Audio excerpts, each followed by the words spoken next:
Welcome, everybody, to this episode of the Tualatin Talks podcast. My name is Julie Ludeman. I am the Recreation Manager with the City of Tualatin.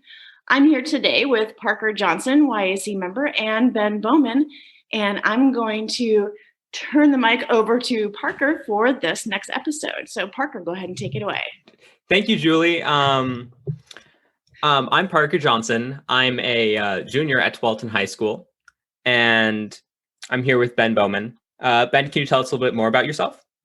Yeah, I would love to. And thanks for having me on the show today. I'm really excited to be here. My name is Ben Bowman. I'm the vice chair of the Tigard Tualatin School Board, and I'm one of the founders of Packed with Pride, which is the food program that was born out of the school district when the pandemic first started. And I do a couple of other things too, but I think we're here to talk about school district and local issues. Yeah. So Packed with Pride, what is that? So Pack with Pride is a food distribution program that was started in the school district. Margie Green, who's the executive director of the Schools Foundation, now sort of runs the operation. But originally it was this small sort of stopgap measure for when we thought that COVID was only going to be here for 2 weeks. We thought we were just going to close for a couple of weeks, and we were going to deliver some food boxes to families who relied on their local schools in order to get enough food.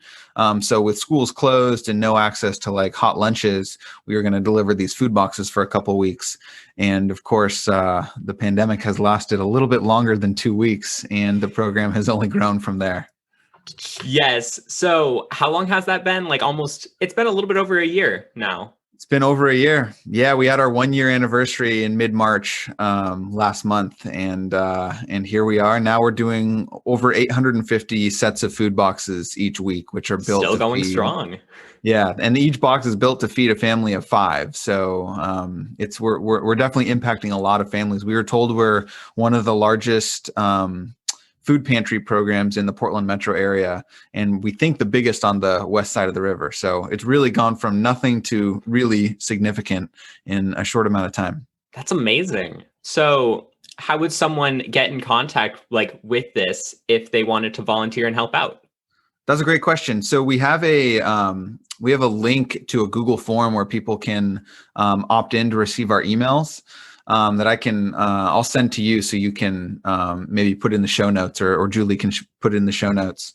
But yeah, we have Made Fast, who is she's the volunteer coordinator for the foundation. Every week she sends out a sign up list, and it's like, okay, I can drive 3 routes starting at 9:30 on Saturday. I can drive 1 route starting at 11 on Saturday.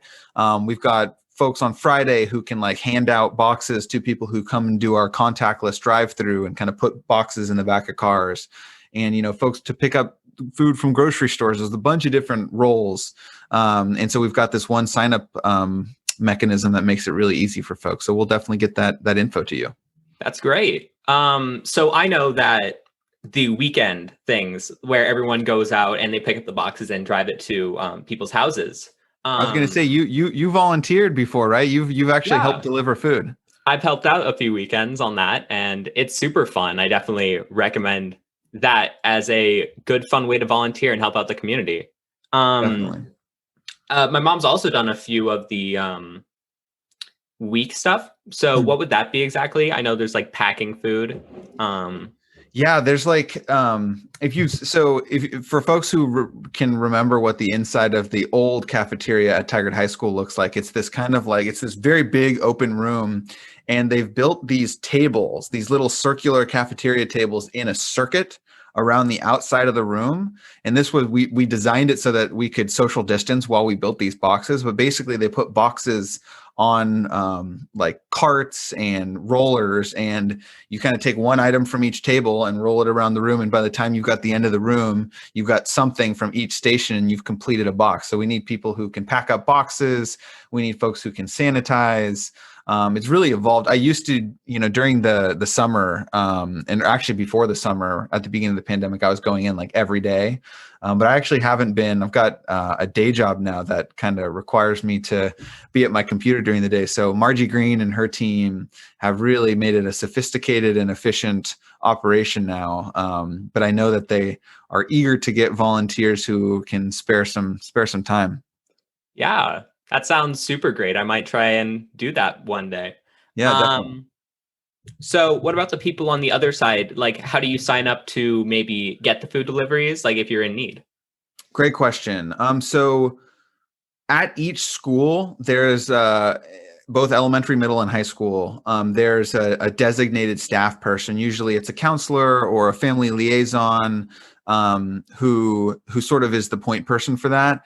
And we have a list, a master list of like the number of people in the family. So like, if the person at this address, you've seen on the little slips we give Yeah. drivers little slips. It'll say, okay, 2 sets of boxes. That's based on the number of people they have in their family.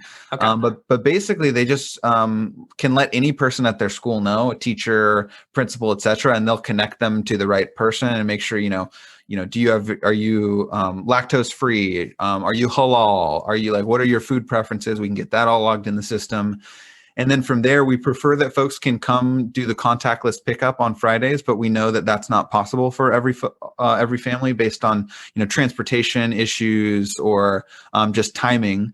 So that's when the Saturday crew comes in and does these contactless deliveries where we drop off to people's doorsteps. So and I should also mention that we started to serve exclusively school district kids and families, but as we've grown and we're now an official partner of the Oregon Food Bank, we also serve community members and folks who aren't necessarily affiliated with the school.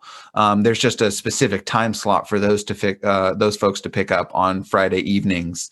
I think it's 6 to 7 on Fridays now is the sort of general community hours to pick up.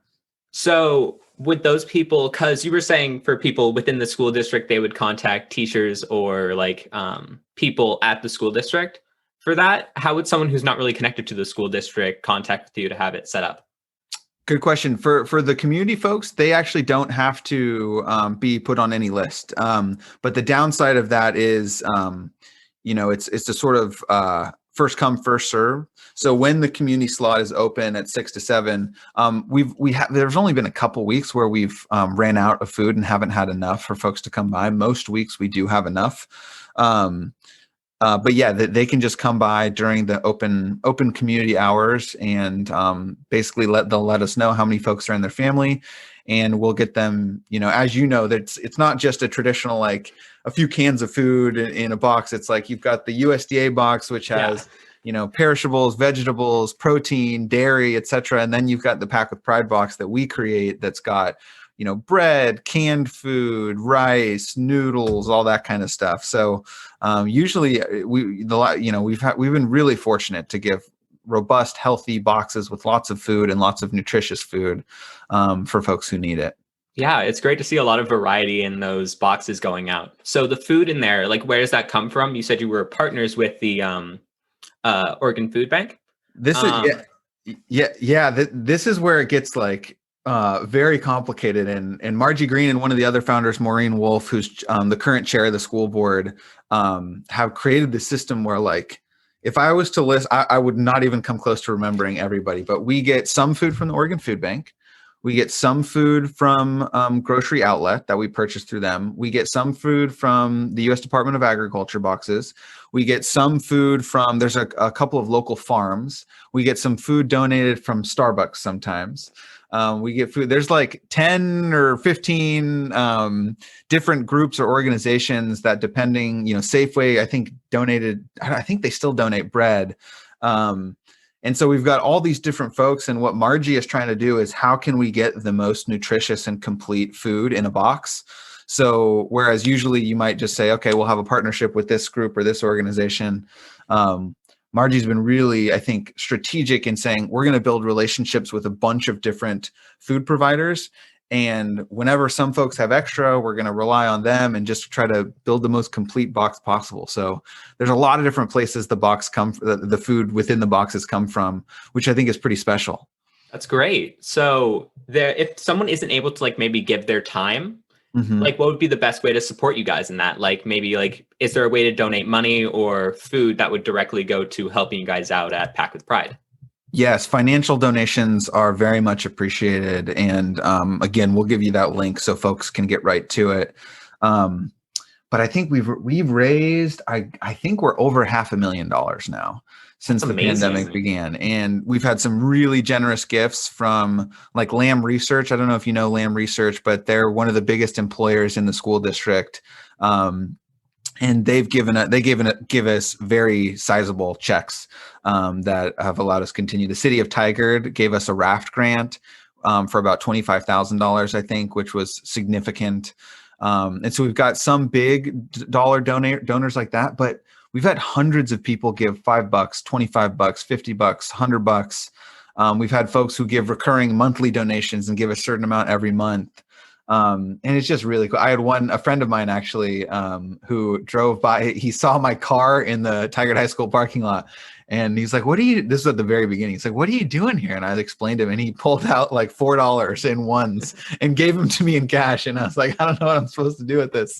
But yeah, everybody kind of chips in what they can, and the community has come together, and here we are still thriving over a year later. So yes, financial donations are probably the best way aside from volunteering to help out.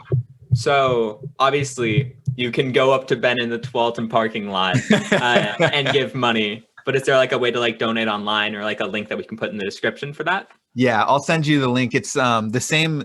We don't have a URL. I think it's one of those. It's not Weebly, but it's one of those dot something else. So it's not a super easy to remember URL, but we'll get you the URL, and they can click that if they want to volunteer or donate. It's all kind of on the same site. Okay, awesome. Well, let's move on to school district stuff.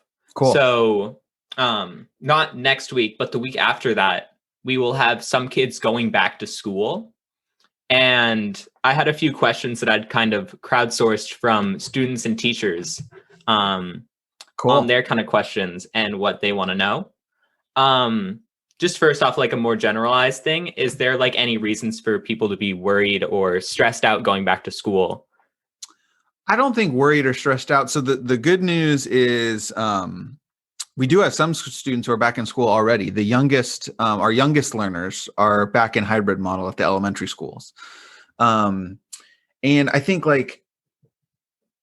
so I don't want people to feel worried or stressed. Obviously, folks have the option, right? Like people get to choose. Do you want to do hybrid, or do you want to do full remote? I think we do need folks to remember to be careful and to remember to follow the social distancing protocol, to follow the mask wearing protocol, to be washing their hands. Like we got to stay on top of that. And the unfortunate thing is going back to school is not going to be like going back to school, before the pandemic, right? Yeah. You're not going to be high-fiving your friends and, hanging out and doing all that stuff. It's going to be weird and awkward. So I think we need to remember that. The great news is like vaccines are rolling. I don't know if I'm eligible in a couple weeks. I think everyone's going to be eligible in a couple weeks on the 19th. I'm actually going like right after this to go get my vaccine, which is no great. kidding. Where are you going to get it? I think it's in Lake Oswego. Okay. Are you like nervous about it, or do you feel like excited to get it done? I'm pretty excited. Yeah. Okay. Yeah. That's how I feel too. It's like, I can't wait till my dad got his first one. And gets his second one it's like crazy. Like, I don't want to be too heavy, but my dad was like, he doesn't have the full immunity yet from the second one, but he's basically, he literally said, he's like, I'm at least confident now that I won't die if I get COVID, because he's got that first shot. So I think that level of I think teachers who have I think all of them who want a vaccine have received both doses. That's amazing. So definitely makes it a lot safer for them. Exactly. And, I think, a lot of older folks, the most vulnerable folks, should be already vaccinated now. So it's not to say that there isn't a risk. It's not to say that this is completely safe. It's not to even say that this is the right option for everybody. But I do think I have a lot of faith in the work that our administrative team and our teachers have been doing to make classrooms be set up in the best way possible, to get our air circulation as best as possible. So there's going to be some responsibility for you and your peers to make sure that we're following the rules, and not just in school. You can't go to a big party on the weekends without masks and in tight spaces. People have to, and that's not just students, that's adults too. But I think there's such a temptation from everyone to be like, okay, it's been over a year. We are done with this pandemic thing.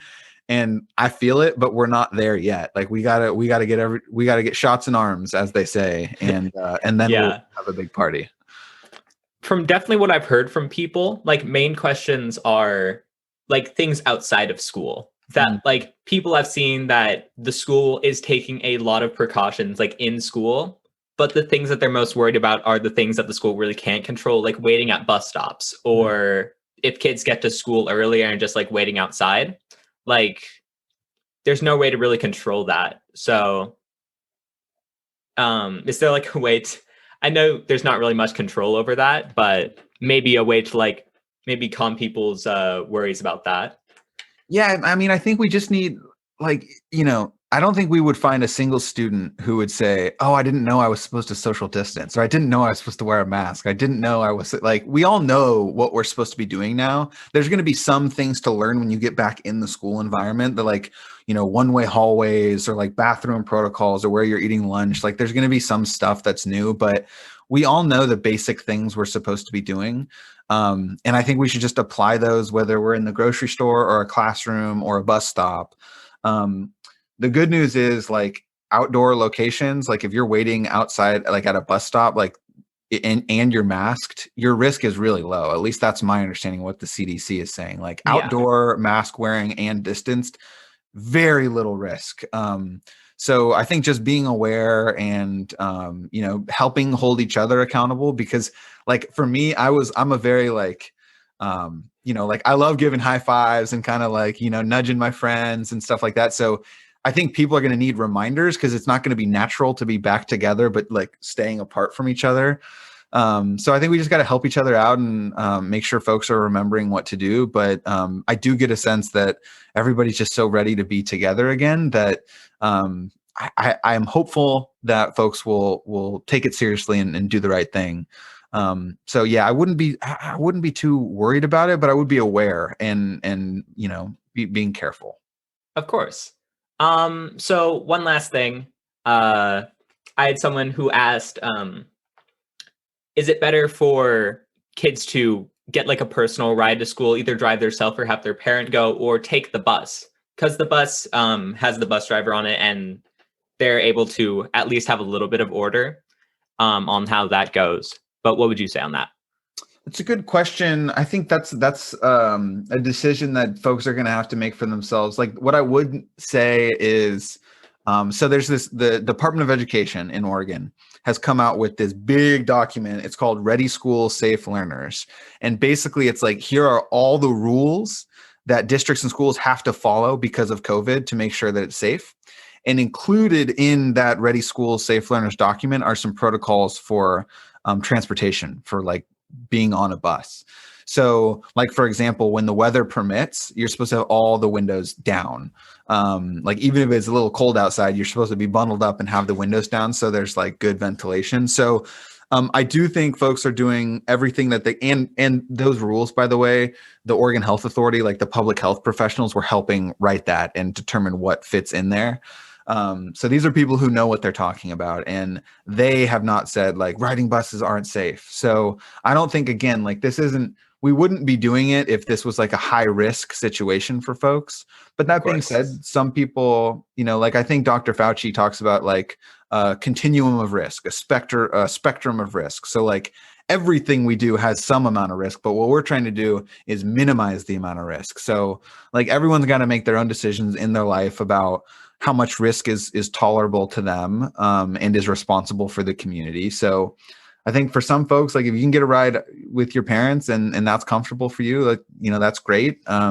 If you're more comfortable riding the bus or that's an easier thing, like I think, wear your mask, don't sit right next to someone. And I think I think that'll be okay too. So yeah, I think it's that's going to be a personal preference for folks, whatever they think is best. Great. Well, thank you for coming on, Ben. I've definitely learned a lot. If you're interested, you'll be able to find the information on Pack with Pride in the description of the YouTube video. Awesome. Well, Parker, thanks so much for the invitation to join you. I'm really excited. I've been on the City of Tigard's podcast, and now I can officially say I've been on the City of Tualatin's podcast too. So very cool work. from the city of Tualatin to put this together. Julie, kudos to you for communicating to citizens in a new and interesting way. I know podcasts are like a new medium and a really exciting way for folks to learn about what's going on. So thanks again for the invitation to join you. Yeah, thank you, Ben. Thank you, Parker. And thank you, everybody, for listening to this episode of Tualatin Talks.